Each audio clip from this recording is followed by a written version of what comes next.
Shri OR Kelu, നമസ്കാരം.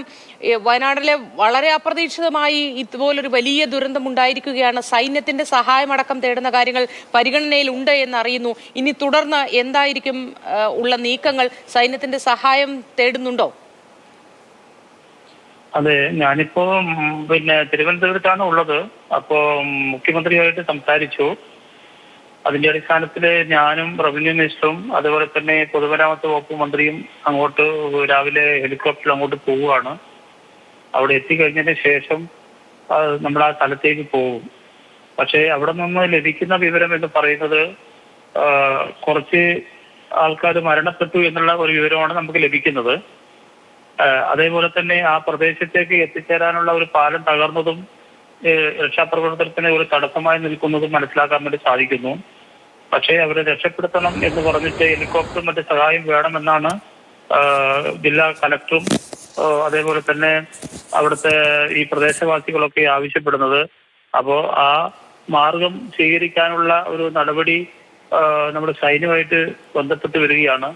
അപ്പോൾ അത് ലഭിക്കുകയാണെങ്കിൽ വളരെ എളുപ്പത്തിൽ നമുക്ക് അവരെ രക്ഷപ്പെടുത്താൻ വേണ്ടി സാധിക്കുമെന്നാണ് പ്രതീക്ഷിക്കുന്നത്. അപ്പൊ ആ വഴി നമ്മൾ പരിശോധിച്ചുകൊണ്ടിരിക്കുകയാണ്. എയർലിഫ്റ്റിംഗ് പോലെയുള്ള സംവിധാനങ്ങൾ അവലംബിക്കാനുള്ള ഒരു സാധ്യതയാണോ കാണുന്നത്?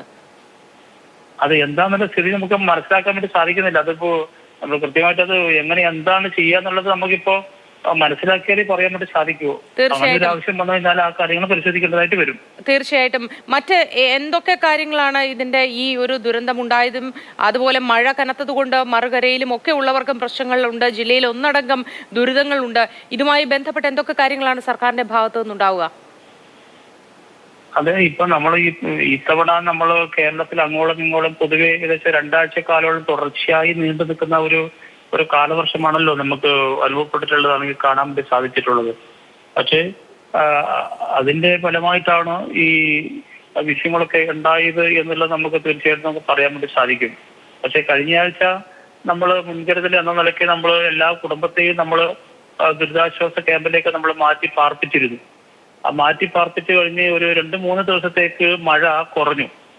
മഴ കുറഞ്ഞതിന് ശേഷമാണ് വീണ്ടും ദുരിതാശ്വാസ കേന്ദ്രത്തിൽ നിന്ന് നമ്മുടെ അന്തേവാസികൾ അവരുടെ വീടുകളിലേക്ക് തിരിച്ചു പോയിട്ടുള്ളത്.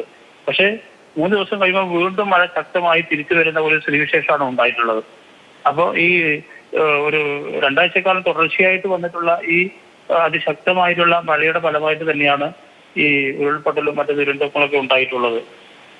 അതേപോലെ തന്നെ ഇപ്പോൾ തലപ്പുഴ ഭാഗത്ത് ഒരു കുട്ടി മണ്ണിടിച്ചിൽ ആയി ബന്ധപ്പെട്ട് മരണപ്പെട്ട എന്ന വിവരവും നമുക്ക് ഇപ്പോൾ ലഭിക്കുന്നുണ്ട്. ശരി, വളരെ നന്ദി OR കേളു. ഒപ്പം ചേർന്നതിന് ഏതായാലും ഇവിടുന്ന് മന്ത്രിമാരുടെ ഒരു സംഘം ഹെലികോപ്റ്ററിൽ അങ്ങോട്ടേക്ക് പോകാൻ ശ്രമിക്കുന്നുണ്ട്.